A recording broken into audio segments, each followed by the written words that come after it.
Pella, Iowa. Siempre había sido un lugar donde los vecinos se saludaban por su nombre y dejaban las puertas sin llave. Las calles eran seguras, el ritmo de vida pausado.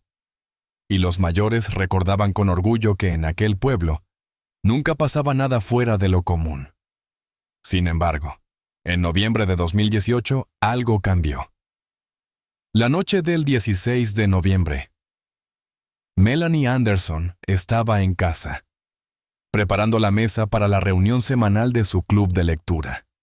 El aroma del té de jazmín llenaba la cocina, y un pastel de manzana reposaba en la encimera, todavía caliente.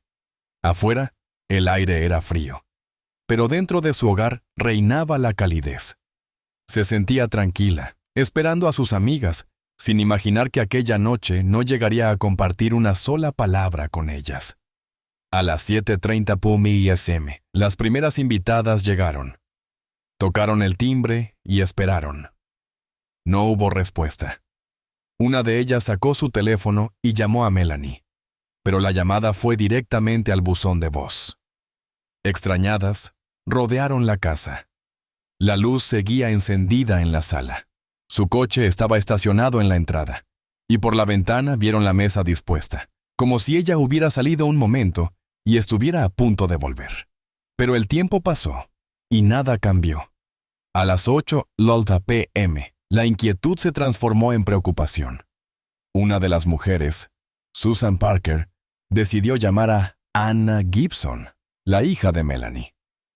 Anna, que vivía en Des Moines, se sorprendió. Su madre nunca faltaba a esas reuniones. Intentó contactarla sin éxito. A las 11:45 p.m., después de horas de intentos fallidos, Anna condujo hasta Pella. Al llegar, encontró a las amigas de su madre aún en la entrada, confundidas y asustadas. La puerta estaba cerrada con llave. No había señales de violencia. Anna revisó la casa con la ayuda de las demás. Todo estaba en orden. Solo un detalle inquietante resaltaba: una taza de té en la mesa, aún con restos de líquido frío. Era como si Melanie hubiera estado allí minutos antes y se hubiera desvanecido en el aire. El 17 de noviembre, la incertidumbre se convirtió en alarma. Anna pasó la mañana llamando a hospitales, vecinos, cualquier persona que pudiera haber visto a su madre. Nadie sabía nada. Por la tarde se dirigió a la comisaría y presentó una denuncia por desaparición. Los oficiales tomaron sus datos, pero en un inicio no parecieron preocupados. Tal vez salió y olvidó el teléfono, sugirió uno. Anna insistió. Mi madre no es así. Cuando la policía llegó a la casa esa noche, revisó cada habitación. Todo estaba en orden. Demasiado en orden. Algo no encajaba. Aunque aún no había pruebas de que algo terrible hubiera ocurrido, una sensación pesaba en el aire. Una sensación de que, detrás de aquella desaparición, se ocultaba algo mucho más oscuro. Esa fue la última noche en que Pella fue el mismo pueblo de siempre. El 18 de noviembre por la mañana, la policía llegó a la casa de Melanie Anderson para iniciar la investigación. Desde el primer momento, algo en la escena les resultó inquietante. No había signos de lucha ni de un allanamiento. La puerta estaba cerrada con llave desde dentro, y todas las ventanas intactas. Sin embargo, la sensación de abandono era extraña. Una taza de té con restos fríos, un libro abierto en la mesa y un par de zapatos en la entrada indicaban que Melanie había estado allí poco antes de desaparecer. Los oficiales recorrieron cada habitación sin encontrar ninguna pista evidente. Su teléfono móvil seguía en la casa, en la mesita junto al sofá, lo que descartaba la posibilidad de que se hubiera ido por su cuenta. Las llaves tampoco estaban a la vista. Su bolso permanecía en la cocina, con la cartera dentro. Para un policía experimentado, la escena no tenía sentido. Si alguien había entrado a la casa sin forzar la puerta y ella no tenía su teléfono ni sus pertenencias al salir, ¿cómo había desaparecido? El siguiente paso fue hablar con los vecinos. Ninguno había escuchado ruidos extraños ni visto nada sospechoso la noche anterior. Sin embargo, una mujer que vivía frente a la casa recordó haber notado un coche negro estacionado cerca alrededor de las 7 de la tarde. No le había prestado demasiada atención en ese momento, pero ahora, con Melanie desaparecida, aquel detalle cobraba importancia. Los investigadores revisaron las cámaras de seguridad de la zona. En las imágenes captadas a las 19:03, se distinguía un automóvil oscuro deteniéndose frente a la casa.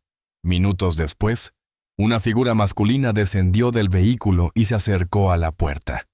La resolución no era lo suficientemente clara para identificar su rostro, pero el coche, un sedán negro, parecía coincidir con el modelo de un vehículo registrado a nombre de Alan Gibson, el exyerno de Melanie. Al analizar los registros telefónicos, la policía descubrió otra coincidencia inquietante. El celular de Alan había sido detectado cerca de la casa de Melanie a las 18:45. Luego, no volvió a conectarse a ninguna torre de señal hasta las 21:30, cuando se registró nuevamente cerca de su domicilio. Aquella brecha de casi 3 horas sin explicación llamó la atención de los investigadores. Al día siguiente, Alan Gibson fue citado para una declaración. Al llegar a la comisaría, se mostró sereno. Afirmó que había pasado la noche en casa, solo, y que no había hablado con Melanie en semanas. Negó haber estado cerca de su domicilio el viernes por la noche. Sin embargo, cuando le mencionaron el registro de su teléfono, titubeó por un instante antes de reafirmar su coartada. Para los oficiales, su actitud generaba dudas. Los datos lo ubicaban en la zona de la desaparición. Su coche coincidía con el visto en las cámaras, y sobre todo tenía un motivo claro para guardar rencor. Aquella declaración no cerró el caso. Al contrario, fue el inicio de una investigación más profunda. Alan Gibson no era solo un pastor. Para muchos en Pella, era un hombre de fe, un guía espiritual y un defensor de los valores tradicionales. Para otros, sin embargo, era una figura intimidante, alguien que imponía su voluntad con la seguridad de quien cree pubunco estar en lo correcto. Su iglesia lo veneraba, pero su familia vivía bajo su control. Durante años, Alan había construido una imagen intachable. Predicaba sobre la unidad familiar y la obediencia, insistiendo en que el hombre debía ser la cabeza del hogar.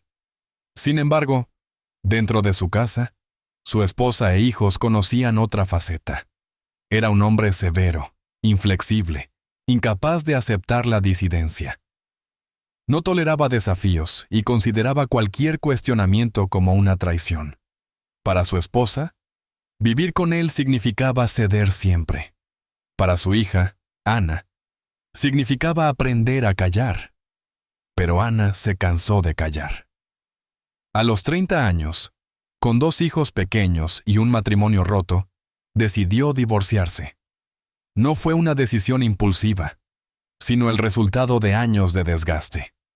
Sabía que enfrentaría la desaprobación de su padre, pero subestimó hasta qué punto él lo tomaría como una afrenta personal. Alan no solo se sintió traicionado, se sintió humillado. El proceso judicial fue largo y amargo. Alan utilizó su posición en la comunidad para presentar a Ana como una mujer inestable, incapaz de criar a sus hijos sin su influencia. En sus sermones, insinuaba que las madres solteras destruían la familia y que la verdadera fe exigía sacrificio.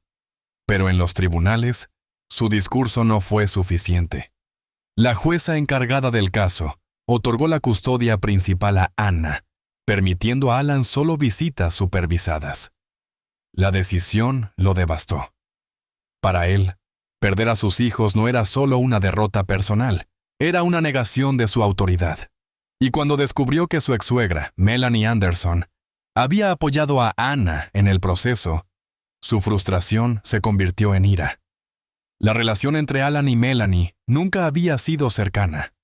Ella lo veía como un hombre dominante y manipulador, y él la consideraba una influencia negativa en su hija. Pero tras el divorcio, la hostilidad creció. Alan estaba convencido de que Melanie había envenenado la mente de Ana contra él.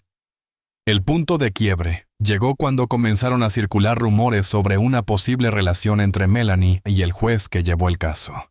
No había pruebas de ello, pero en la mente de Alan, la idea tomó forma rápidamente. Para él, todo encajaba. Melanie había conspirado para alejarlo de sus hijos, manipulando el juicio en su contra. Lo que comenzó como una sospecha se convirtió en una obsesión. Alan empezó a seguir a Melanie, a espiar sus movimientos, a buscar cualquier señal que confirmara sus sospechas. Ya no era solo rencor. Era una necesidad de justicia según su propia percepción. Lo que debía hacer, pensaba, no era un crimen. Era corregir una injusticia. Después del juicio por la custodia, Alan Gibson intentó mantener la apariencia de normalidad. Seguía predicando en su iglesia, sonriendo a los fieles y pronunciando sermones sobre el perdón y la fe. Pero algo en él había cambiado. Sus palabras, antes firmes y serenas, ahora estaban cargadas de amargura. Su voz temblaba cuando hablaba de la familia y de la traición. Quienes lo conocían bien notaron que se volvía más irritable, que evitaba las conversaciones y que sus respuestas eran cortantes. Perdía peso, dormía poco y pasaba largos ratos encerrado en su oficina de la iglesia. Su rutina también se modificó. Varias noches a la semana, después de terminar sus labores en el templo, conducía sin rumbo fijo, siempre terminando en la misma calle, la de Melanie Anderson. Desde su auto, observaba la casa. Veía las luces encenderse y apagarse, el coche de ella estacionado en la entrada, las visitas ocasionales. Registraba cada detalle, cada hábito. La imaginaba conversando con el juez, riendo a su costa, celebrando su derrota. Esa idea lo consumía. El 14 de noviembre, 2 días antes de la desaparición de Melanie, Alan tuvo un enfrentamiento con un antiguo amigo, otro pastor de la comunidad. Durante años habían trabajado juntos en la iglesia, pero ahora su relación se tensaba. Alan hablaba con más agresividad en sus sermones, insistiendo en la idea de que el mal debía ser castigado. Su colega intentó calmarlo, recordándole los valores cristianos que siempre habían compartido. Alan reaccionó con furia, acusándolo de no entender su sufrimiento. Aquel episodio dejó en evidencia que algo no estaba bien. Al día siguiente, Alan no se presentó a su oficina. Su secretaria intentó llamarlo varias veces sin éxito. Cuando finalmente apareció por la iglesia, su aspecto era desaliñado, con los ojos hundidos y la camisa arrugada. Dijo que había estado orando, buscando respuestas, pero en realidad había pasado la noche en su coche, frente a la casa de Melanie, contemplando su ventana iluminada, sintiendo que la rabia lo devoraba por dentro. El 16 de noviembre amaneció frío y gris. Alan llegó temprano a la iglesia. Cerró la puerta de su despacho y permaneció allí durante horas. No atendió llamadas. No salió a almorzar. Al atardecer, encendió su computadora y escribió un sermón titulado Justicia Divina. Eran páginas llenas de reproches y advertencias, donde hablaba del castigo a los traidores y de cómo Dios no perdonaba a los que destruían familias. A las 6 de la tarde, dejó de escribir. Se quedó inmóvil frente a la pantalla, respirando hondo. A las 6:30, salió de la iglesia. No fue a su casa. Tomó su coche y condujo sin prisa hacia la casa de Melanie. No tenía dudas, ni miedo, ni remordimientos. Creía que lo que estaba a punto de hacer no era un error. En su mente, la decisión ya estaba tomada.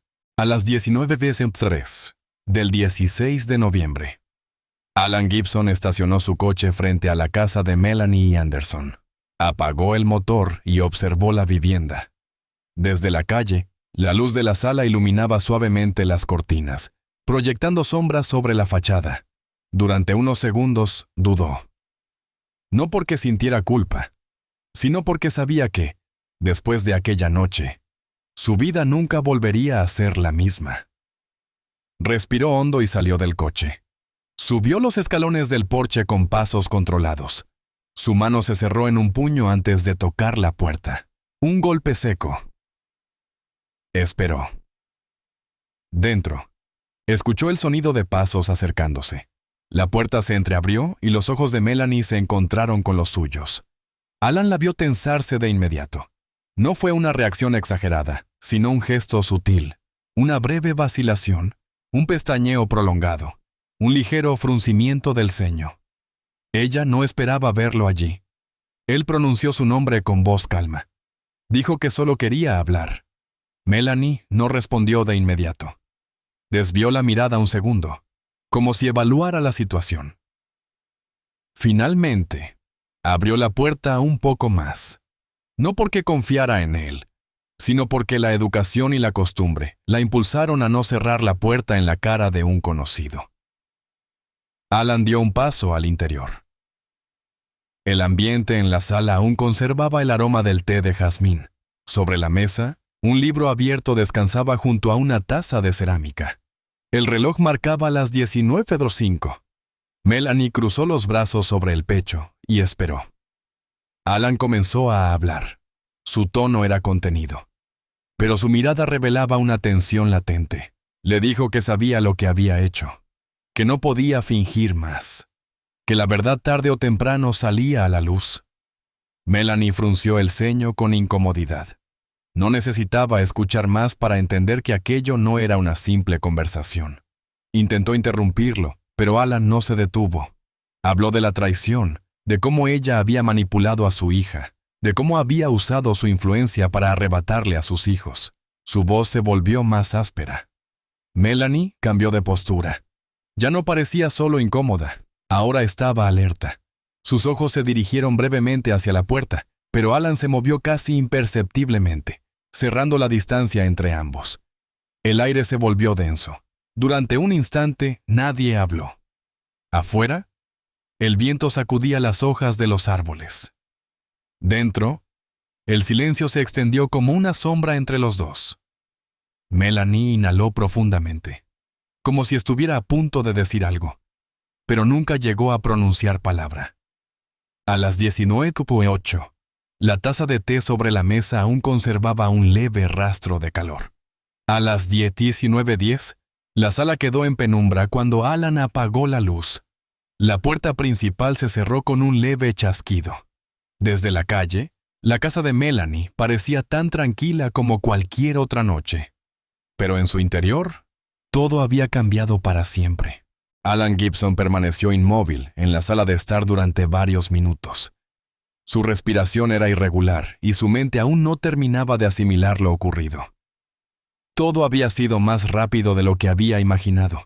No se sentía victorioso ni aliviado, tampoco arrepentido. Solo había un pensamiento persistente en su cabeza. Ahora debía ocuparse de lo que venía después. El reloj marcaba las 19:15. Afuera, el vecindario permanecía en calma. Nadie había tocado la puerta. Nadie había pasado cerca de la casa. Alan miró a su alrededor, analizando cada detalle con precisión. No podía haber rastros. No podía haber dudas. Actuar con prisa significaba cometer errores. Se dirigió a la cocina y abrió un armario. Dentro encontró una manta gruesa, de esas que Melanie usaba para cubrirse en invierno. La extendió en el suelo con movimientos mecánicos. Luego, sin vacilar, completó su tarea. Sus manos trabajaban con la precisión de alguien que ejecuta un plan ya ensayado en su mente. Cuando terminó, avanzó hacia la puerta trasera. A través del vidrio, el patio trasero se extendía oscuro y silencioso. La tierra seguía húmeda por la lluvia de la tarde anterior. En una esquina, junto a la cerca, descansaba una pala de jardín, todavía con restos de tierra adheridos a la hoja metálica. Melanie había estado trabajando allí días antes, replantando flores. Alan recordó haberla visto desde su coche. A las 19:45, la única luz en la casa provenía de la cocina. Alan apagó el interruptor antes de abrir la puerta trasera y salir al frío nocturno. A su alrededor todo permanecía en calma. No se oían voces, ni pasos, ni puertas abriéndose en las casas vecinas. Comenzó a trabajar con movimientos decididos. La tierra se movía fácilmente bajo sus manos. No tenía mucha experiencia en esa tarea, pero era cuestión de paciencia. Con cada palada, sentía su respiración volverse más pesada. En su cabeza, intentaba racionalizarlo. Esto no era un crimen. Era justicia. Se repetía esas palabras como un mantra, intentando controlar su pulso. El trabajo tomó más de lo esperado.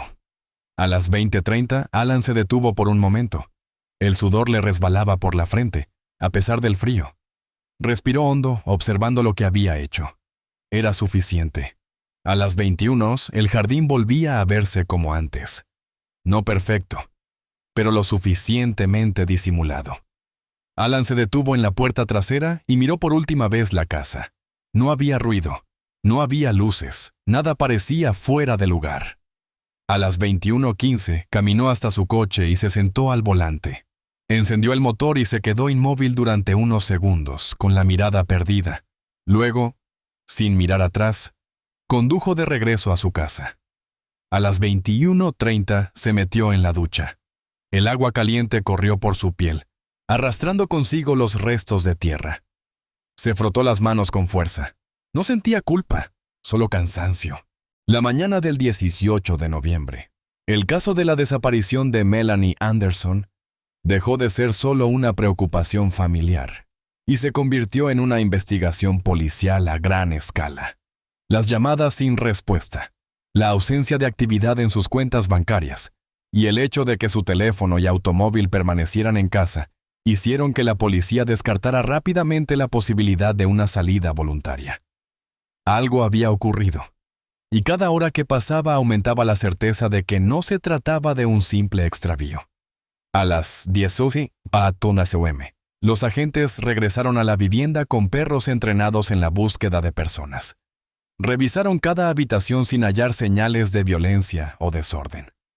Todo seguía en su sitio, como si Melanie hubiera desaparecido en medio de su rutina diaria.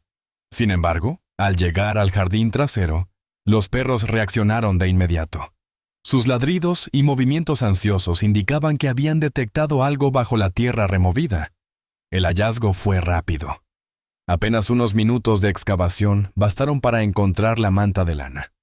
El tejido estaba manchado de tierra húmeda, y la forma que ocultaba debajo disipó cualquier esperanza de encontrar a Melanie con vida.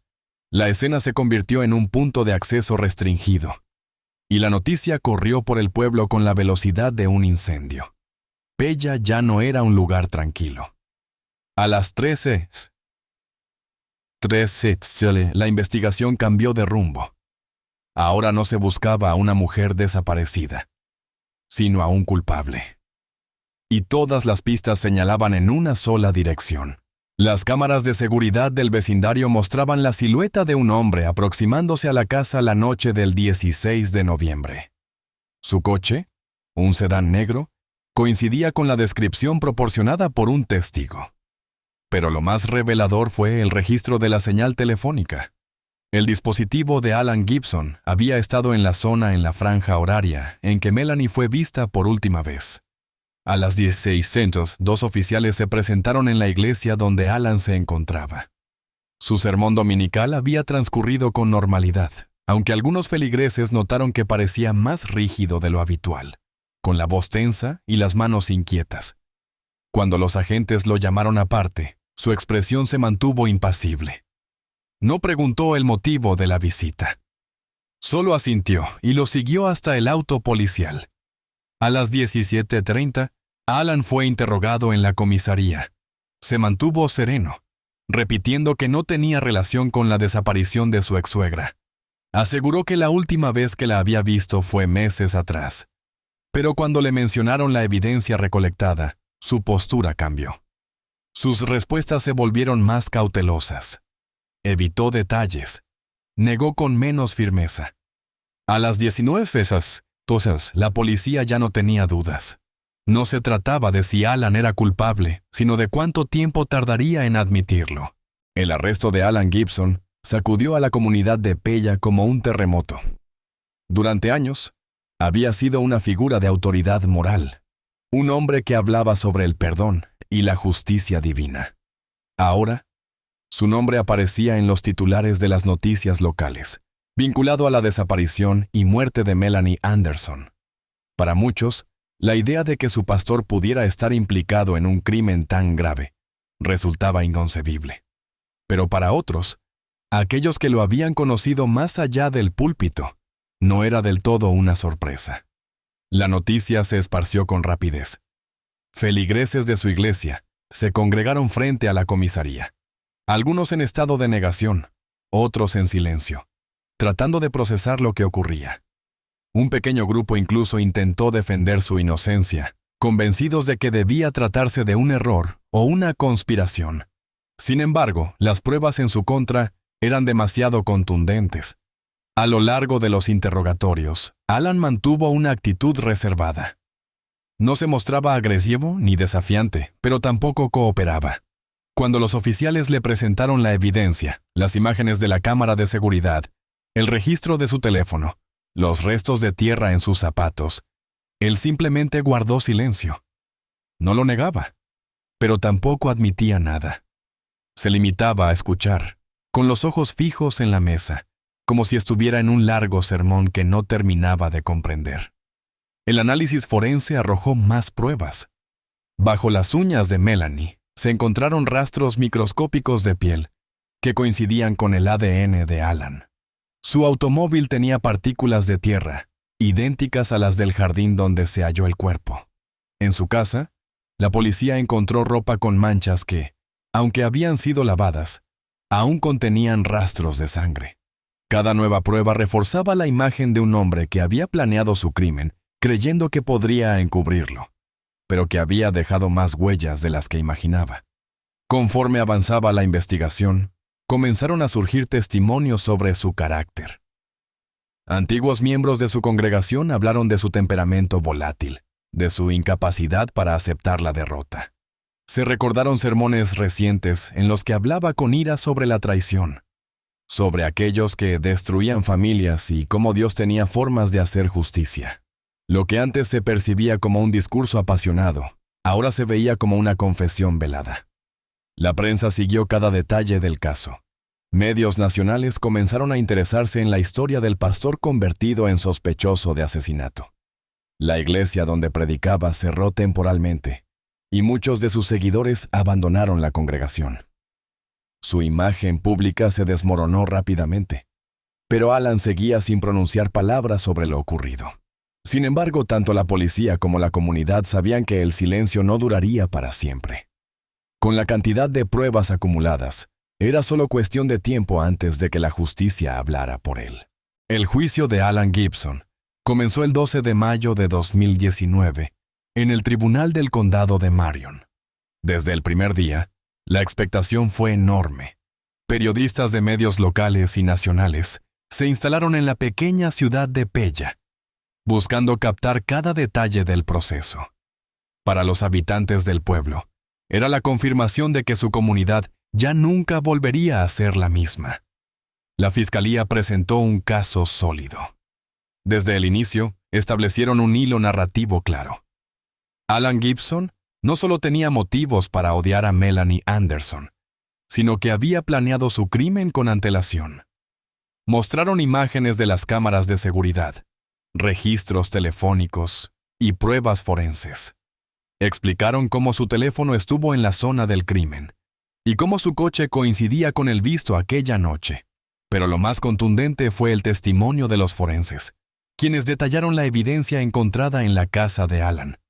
Rastros de tierra en sus zapatos, pequeñas partículas de fibra de la manta con la que había envuelto el cuerpo y restos microscópicos de sangre en su ropa. La defensa intentó desacreditar las pruebas, argumentando errores en la investigación y sugiriendo que la policía se había centrado demasiado rápido en Alan, ignorando otras posibles hipótesis. Sostuvieron que la relación entre Alan y Melanie era tensa, pero no al punto de llevarlo a cometer un crimen. Intentaron retratarlo como un hombre destruido por el sistema judicial, alguien que había perdido la custodia de sus hijos y que se encontraba en un estado de angustia emocional profunda. Sin embargo, el argumento no convenció al jurado. Uno de los momentos clave del juicio fue el testimonio de Anna Gibson, la hija de Alan. Vestida de negro, con el rostro serio, habló sobre la relación de su padre con Melanie. y cómo su obsesión por la custodia de los niños lo había consumido. Contó que en los últimos meses lo había visto más agresivo, cada vez más obsesionado con la idea de que su ex-suegra conspiraba contra él. Su testimonio fue devastador. Para muchos en la sala, quedó claro que Alan no era el hombre intachable que había intentado mostrar durante años. El juicio duró 3 semanas. El 4 de junio, después de solo 4 horas de deliberación, el jurado regresó con el veredicto: culpable de asesinato en primer grado. Cuando el juez leyó la sentencia, Alan no mostró reacción. Se quedó sentado, con la mirada fija en la mesa, como si las palabras no fueran dirigidas a él. El 10 de junio, Alan Gibson fue condenado a cadena perpetua sin posibilidad de libertad condicional. Cuando lo sacaron de la sala, ya no era el pastor respetado de Pella. Ahora era solo un recluso más en el sistema penitenciario de Iowa. En el pueblo, la noticia fue recibida con una mezcla de alivio y tristeza. La justicia había sido servida, pero nada devolvería a Melanie Anderson, ni borraría la sombra que aquel crimen había dejado sobre la comunidad. El caso de Alan Gibson dejó una marca imborrable en Pella. Durante décadas, el pueblo había sido sinónimo de tranquilidad, un lugar donde las puertas rara vez se cerraban con llave y donde los vecinos confiaban los unos en los otros. Pero después de la desaparición y asesinato de Melanie Anderson, esa sensación de seguridad desapareció. La gente comenzó a mirar con desconfianza a quienes antes consideraban amigos. La iglesia donde Alan predicaba cerró sus puertas. Al principio, algunos miembros intentaron mantenerla en funcionamiento, convencidos de que la congregación no debía pagar por los pecados de su líder. Pero la sombra del escándalo era demasiado grande. La asistencia disminuyó, las donaciones se redujeron. En cuestión de meses, el edificio quedó vacío. Eventualmente, fue vendido y convertido en un centro comunitario, aunque pocos en el pueblo querían entrar allí. Para Anna Gibson, la hija de Alan, el juicio no fue el final del sufrimiento, sino el inicio de una nueva lucha. Sus hijos crecieron con la carga de saber que su abuelo estaba en prisión por asesinato. En la escuela, sus compañeros murmuraban a sus espaldas. Algunos padres la evitaban, como si el crimen de Alan fuera una mancha hereditaria. Anna intentó seguir adelante, pero el peso de su apellido era difícil de ignorar. Finalmente, decidió mudarse a otro estado, buscando un nuevo comienzo lejos de los recuerdos que la ataban a Pella. El juez Thompson, a quien Alan había culpado en su delirio de persecución, presentó su renuncia poco después del juicio. No lo hizo por miedo ni por sentirse culpable, sino porque la presión mediática había convertido su vida en un espectáculo. Reporteros y curiosos seguían cada uno de sus movimientos, buscando declaraciones que él no estaba dispuesto a dar. Con el tiempo se trasladó a un pequeño pueblo del sur, donde trabajó como abogado hasta su jubilación.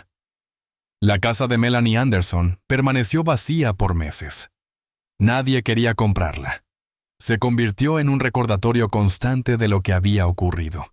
Las ventanas cubiertas de polvo y el jardín descuidado le daban un aire espectral. Finalmente, un inversionista de Des Moines la adquirió, remodelándola y poniéndola en venta. Pero incluso después de las renovaciones, los compradores potenciales se retiraban al enterarse de su historia. En la prisión estatal de Iowa, Alan Gibson cumplía su condena en completo aislamiento de su antigua vida. Al principio, intentó aferrarse a su papel de pastor, hablando de redención y arrepentimiento. Pero con el tiempo, su voz se apagó. En la cárcel, no era un líder ni una figura respetada. Solo era otro recluso más, alguien que había destruido su vida por una obsesión que, al final, no le dejó nada. Pella nunca volvió a ser la misma. El caso quedó en la memoria colectiva, un recordatorio de que incluso en los lugares más pacíficos, el mal puede ocultarse detrás de las apariencias.